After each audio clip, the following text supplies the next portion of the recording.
काय बोलले होते त्यावेळेला? नो ट्रेड विथ टेरर, म्हणजे टेरर बरोबर कोणताही व्यापार करायचा नाही. नो टॉक विथ टेरर, म्हणजे टेरर दहशतवाद पसरवणाऱ्या देशांशी आपण बोलायचं नाही. आणि काय म्हटले होते? पाणी आणि रक्त एकत्र वाहलं जाऊ शकत नाही, म्हणून सिंधू नदीचं पाणी आपण थांबवायचं आणि पाकिस्तानला पाणी द्यायचं नाही. अरे एवढं सर्व तुम्ही बोलता आणि आज माझ्या महिलांच्या या कुंकवापेक्षा, माझ्या महिलांच्या डोळ्यातल्या अश्रूपेक्षा, माझ्या जवानांच्या बलिदानापेक्षा क्रिकेटचा सामना महत्वाचा होता का पाकिस्तान बरोबर? अरे शेम शेम मी म्हणते, लाजा वाटल्या पाहिजे का भारत त्या चायनामध्ये जाऊन आणि काय सांगतात आमच्यासाठी तिकडे खूप रेड कार्पेट चांगले अंथरले गेले होते. अरे लाजा वाटल्या पाहिजे तुम्हाला. आज तुम्ही या भारतामध्ये हिंदू आणि मुस्लिम मध्ये वाद पेटवता, धर्माचं नावाचं राजकारण करता, आणि जो पाकिस्तान आमच्या भारत देशावर चालून येतो त्या पाकिस्तान बरोबर तुम्ही खेळाचे सामने खेळता, क्रिकेटचे सामने खेळता. अरे हे दिवस बघण्यासाठी तुम्ही त्या खुर्चीवर बसलात का पंतप्रधानांच्या? पण ते म्हणतात ना, एक चुटकी सिंदूर की किंमत तुम क्या जानो नरेंद्र बाबू. त्यांनी त्यांच्या बायकोला तेव्हा सोडून दिलं. त्यांना काय करणार हो? आपल्या महिलांसाठी या कुंकवाचं काय महत्व आहे? काय करणार त्यांना? लाजा वाटल्या पाहिजेत. आज तुम्हाला मी सांगते, आज हे क्रिकेट सामने होणार आहेत, त्याच्यामध्ये बरीचशी मोठी आर्थिक उलाढाल होते, बरेचसे सट्टे खेळले जातात, माहिती आहे तुम्हाला सर्वांना. आणि त्याच्यातून बऱ्याचशा लोकांना जे त्याच्यातले लाभार्थी आहेत त्यांना पैसे मिळतात. पाकिस्तान देशाला सुद्धा पैसे मिळणार, तो त्याच्यामध्ये आर्थिक कमाई करणार आणि पुन्हा दहशतवाद्यांना ते पैसे पुरवले जाणार आहे. आपल्याला मान्य आहे का भारतीय म्हणून? आज हे आंदोलन फक्त इथे शिवसेनेचं किंवा महिलांचं नाहीये, आज हे आंदोलन प्रत्येक भारतीय माणसाचं आहे. कारण ज्या ज्या लोकांना इथे मारलं गेलं त्या पहलगाम मध्ये, त्यातलं किती लोकांनी पेपरलाच बाईट दिलं तुम्ही सर्वांनी वाचा. त्या महिला म्हणतात त्या मोदींना लाज वाटली पाहिजे, लाज, की आज आमच्या नवऱ्यांना आमच्या डोळ्यात देखत मारलं गेलं आणि ते मोदी तिकडे सामन्यांना परमिशन देतात आणि काय म्हणतात? जागतिक आणि आंतरराष्ट्रीय नियमानुसार आम्ही परमिशन दिली.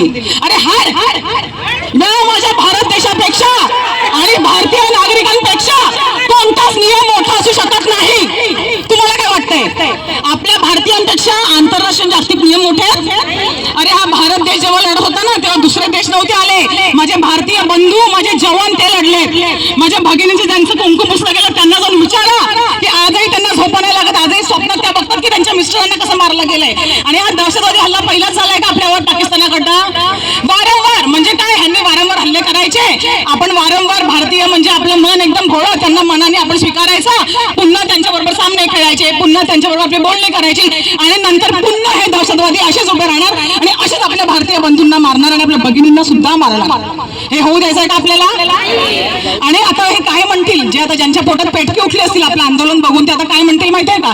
हो, आता ते तर विरोधी पक्ष आहेत, ते तर आता आंदोलन घेणारच, पण त्या सगळ्यांना मी सांगू इच्छिते की ज्या वेळेला आमची जेव्हा बीजेपी सोबत युती होती त्यावेळेला सुद्धा आपले सर्वांचे हिंदू हृदय सम्राट वंदनीय बाळासाहेब ठाकरे यांनी क्रिकेट सामन्यांचा पाकिस्तानबरोबर विरोधच केला होता.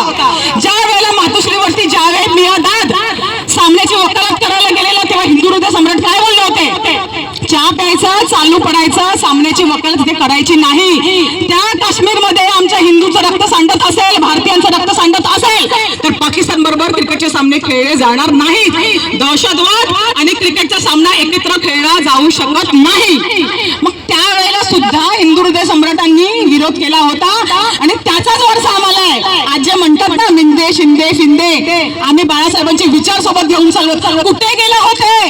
का नाही केला विरोध? मी विचारते त्या भाजपाच्या सगळ्या नेत्यांना, मी विचारते त्या RSS वाल्यांना, मी विचारते त्या विश्व हिंदू परिषद वाल्यांना. तुम्ही म्हणतात ना तुम्ही हिंदुत्ववादी म्हणता ना, हिंदुत्ववादी, माज कुठे गेलं तुमचं हिंदुत्व? तुम्ही म्हणता उद्धव साहेबांनी हिंदुत्व सोडलं. अरे नाही, आज भारतात राहणारा, आपण म्हणतो ना हिंदुस्थानी, भारतात राहणारा प्रत्येक नागरिक हिंदुस्थानी आहे, तो हिंदू आहे. आम्ही कधीच भेदभाव केला नाही की तो मुस्लिम आहे का तो शीख आहे का तो ईसाई आहे. प्रत्येकानं सोबत घेऊन चाललं. हे बाळकडू आम्हाला बाळासाहेबांनी पाजलेलं आहे आणि त्याच्यामुळे स्वतःच्या फायद्यासाठी नाही, तर ह्या भारतात राहणाऱ्या प्रत्येक हिंदुस्थानीसाठी शिवसेना, उद्धव बाळासाहेब ठाकरेंची शिवसैनिक अशाच रस्त्यावरती उतरतील. आता आज आपण ते जमलेलो आहोत, जसं मी आधी म्हटलं, त्यांना चिटकी सुंदूरची किंमत माहित नाहीये, ती किंमत त्यांना माहित करून देण्यासाठी आपण सर्व भगिनींनी आज इकडे कुंकू एकत्र करायचं आहे आणि ते त्या मोदी साहेबांना भेट वस्तू म्हणून पाठवायचं आहे. निदान आपलं कुंकू बघून लाजा वाटल्या तर म्हटल्या आणि भविष्यात ते म्हटले होते त्या पाकिस्तानला घुसून मारू बोलले होते की नाही. आपला जो पाक व्यक्त काश्मीर आहे तो आपल्याकडे घेऊ. या सगळ्या गोष्टी ते जर विसरले असतील त्या गोष्टीची त्यांना आपण आठवण करून देऊ. मी खरंच सगळ्या महिला रणरागिणींचे आज आभार मानते. तुम्ही मोठ्या संख्येने मला ते दिसतायत शिवसैनिक महिलांव्यतिरिक्त सुद्धा आज इकडे सर्व भारतीय महिला सुद्धा उपस्थित आहेत ज्या शिवसेनेत नाही आहेत. येणाऱ्या जाणाऱ्या माझ्या बंधू भगिनींना पण सांगते, जर येणाऱ्या काळात तुम्हाला वाटत असेल तुमच्या या भारत देशामध्ये दहशतवादी हल्ले होऊ नयेत, नक्कीच तुम्ही सर्वांनी एकत्र या आणि आज होणारा जो क्रिकेटचा सामना आहे भारत आणि पाकिस्तान त्याच्यावर सर्वांनी बहिष्कार टाका. एवढंच बोलून इकडे थांबते. जय हिंद, जय महाराष्ट्र, हिंदुस्तान.